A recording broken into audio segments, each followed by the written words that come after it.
Welcome back to Cheyenne, Wyoming Urban Gardener. This is Debbie, and we're back over here just looking at the eggplants and the sunflowers and the tomatillos, the volunteer tomatillos that came up. You can see one of the sunflowers here, this one is not even a foot tall, is getting ready to bloom. There's the petals already. And we do have eggplants. Surprisingly enough, the eggplants wanted to do something this year. And they're still blooming like crazy. This one actually got pretty tall. So that one will be putting on some eggplants. This one is getting ready to bloom. And so is this one and that one. So maybe we'll have some eggplants. I'm not a fan of eggplants, but just want to grow something, have food. Some people are and like it, but I'm not a huge fan of it.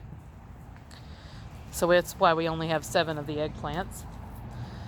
But as you can see, the potatoes still look amazing. The Kennebec potatoes, even though they should be dying back just about any time soon. Our Kellogg's breakfast tomatoes are starting to form tomatoes now. They bloomed and are blooming and producing. So they're getting pretty tall now. They are going past the size of the stake that is with them. And we've actually got some new growth, taller growth on the little guy, starting to catch up with everybody else.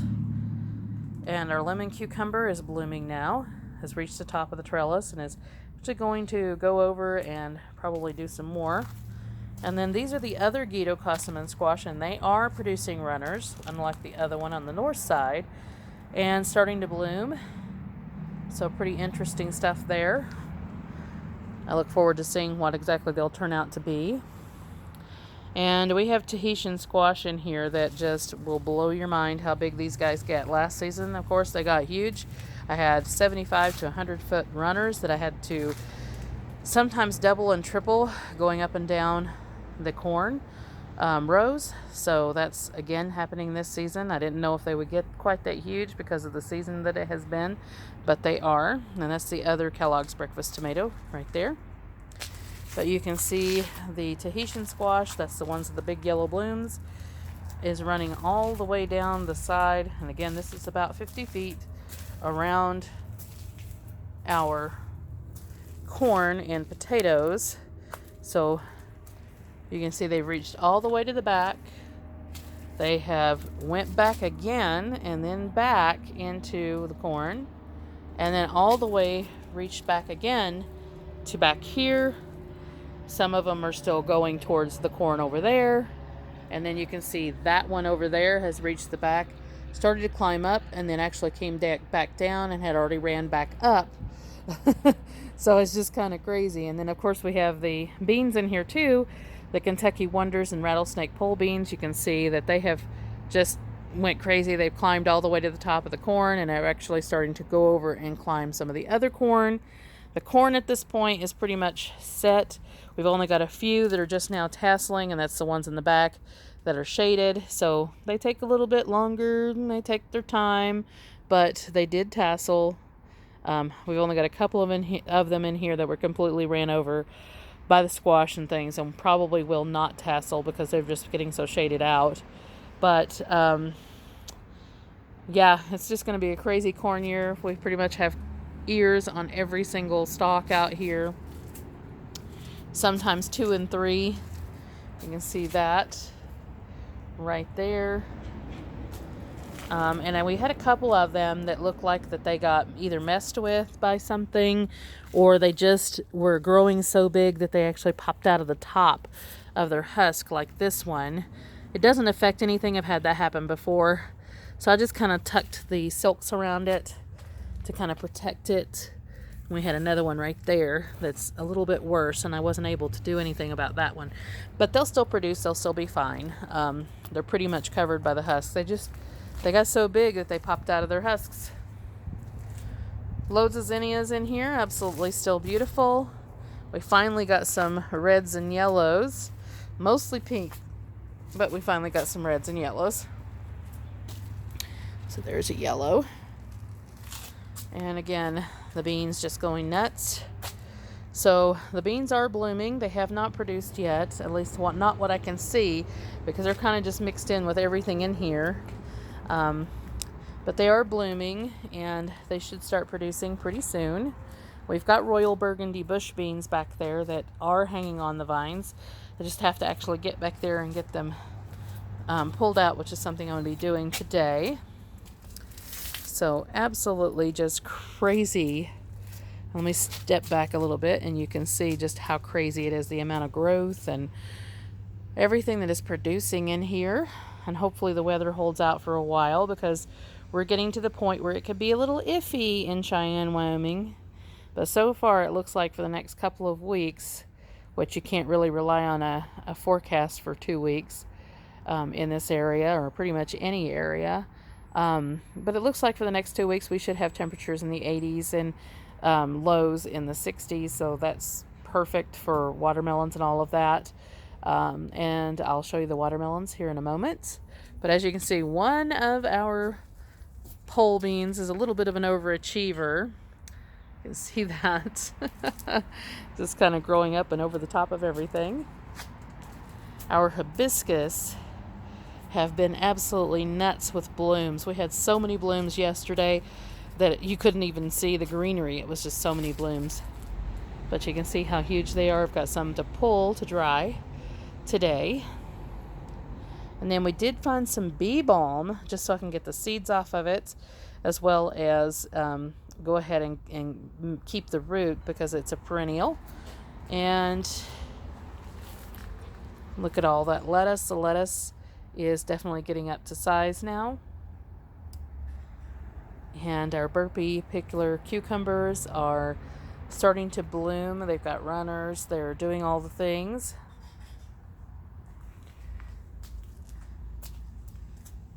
All of these guys looking great. We've got some sun gold cherry tomatoes, you can see right there, that are ready. And more yellow pear tomatoes that are ready. And look at that beautiful lettuce back there. And we have pulled and pulled and pulled cucumbers off of this guy. These are the white spine cucumbers. And Sharon-Tay cantaloupe and white Crenshaws. We've got a cantaloupe that's set. You can see that right here. And a few more in there that it's kind of hard to find because they are in and amongst the leaves.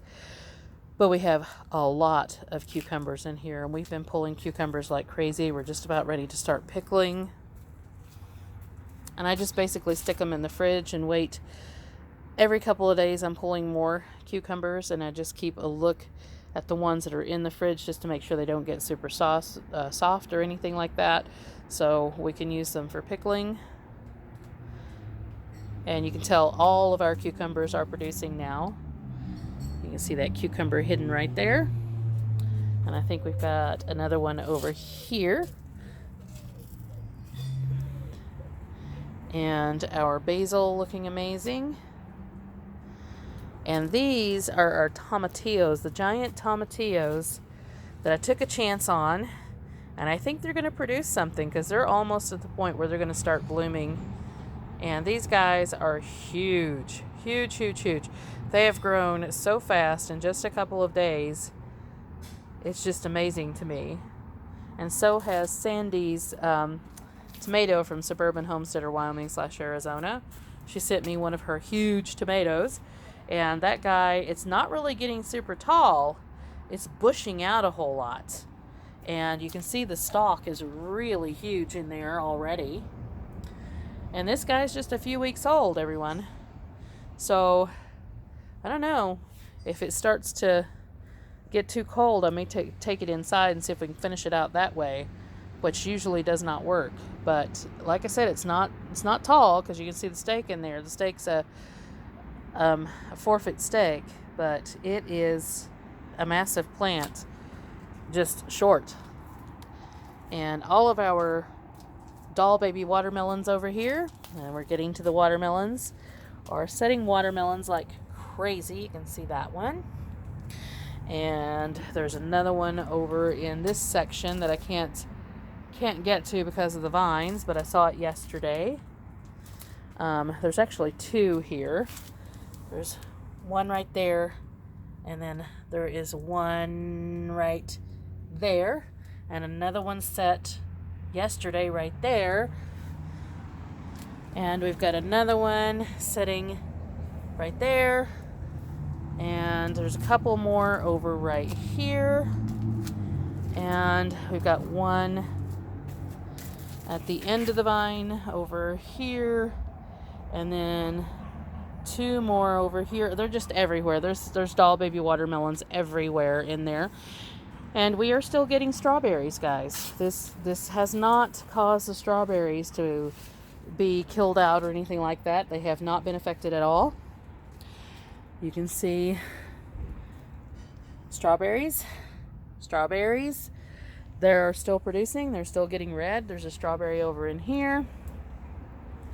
So it has not affected them at all. I come in here every so often just to make sure that the leaves are kind of trimmed back on the bases of these watermelons, just to make sure that they don't do that. But everything in here seems to be so happy, growing and living cohesively. You can see the basil in there looking amazing. We're getting another watermelon on these guys. These are the Black Diamond watermelons. And this one is a lot lighter in color for some reason. So I don't know if it'll darken up a little bit later, because the ones that came on it to begin with were very dark. But you can see these are the Black Diamond watermelons here. And then there's that one back here. So we have that. And then we're getting loads of cucumbers off of this guy now. You can see we've got a cucumber hanging right back here. I'm not sure if you can see it. There it is. And another one just not very far from it. And we've got a cucumber just everywhere on those plants, because that one is a big one. And some of our smaller cucumbers are starting to produce now too. And these are the straight 8.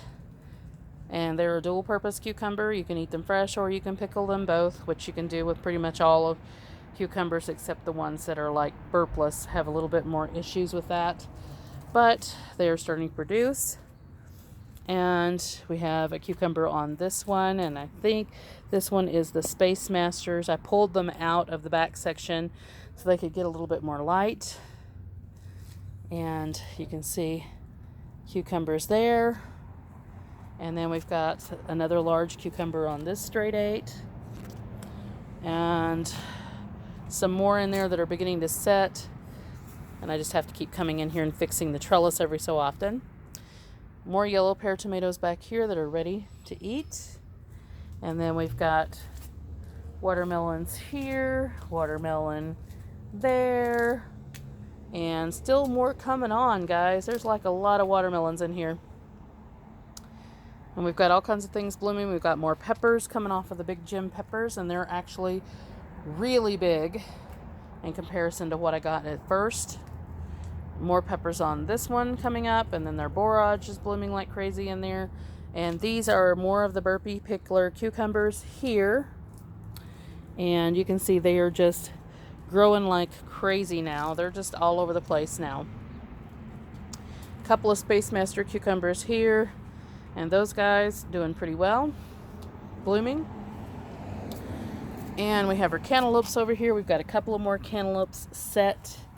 We've got one here and then another one in here. So 3 in total on this one so far. And then a couple of watermelons on this one. And I think my daughter said that there was another one set on there, but I'm not saying it right now. And then, of course, we've got our sugar baby watermelons. There's one there. And we've got 2 more over here, which are actually larger than the first one was. And then we've got a couple more that set on the vines. And I'm not really seeing them, but there's one right there that just started. And another one down near the bottom. So there's another one. And then our butter dish squash is starting to produce. And it's way over here by itself. But I noticed when these start coming up, they're actually green and yellow, guys. Look at that. So they're quite stunning. And both of the squash that have popped up on there have been green and yellow. So going to be interesting with those. Never grown that variety before. And then we have our herb garden / vegetable garden over here. And all of our lettuce came up that we planted, and we've actually got a couple of radishes in here too. And our lettuces, and our Four Seasons lettuce is finally trying to bolt after all this time. So you can see that one there is poking up, is starting to want to bolt. So I'm going to have to harvest that head. These are probably, let's see, 1, 2, 3, 4, 5. There's about 7 or 8 heads in there that are left. We've eaten off of it all season, so we need to go ahead and get that out of here. And we've got some more planted along the side that are just now starting to come up. And I may plant some more just to see what happens. It's very late in the season, but we may get some more lettuce because it's kind of a cool hardy plant. And then we've got our red marvel over here that is starting to head up now, looking really pretty. And then we have our butterdish squash in here and some zucchini, and they are starting to bloom. They're still not super huge, but they usually put their bigger leaves on after they start blooming for the first time, and that's what's happening. So we've got that going on. Our morning glories have made it to the top of the trellis now and are starting to really pick up in growth. I'm not sure when they'll start blooming.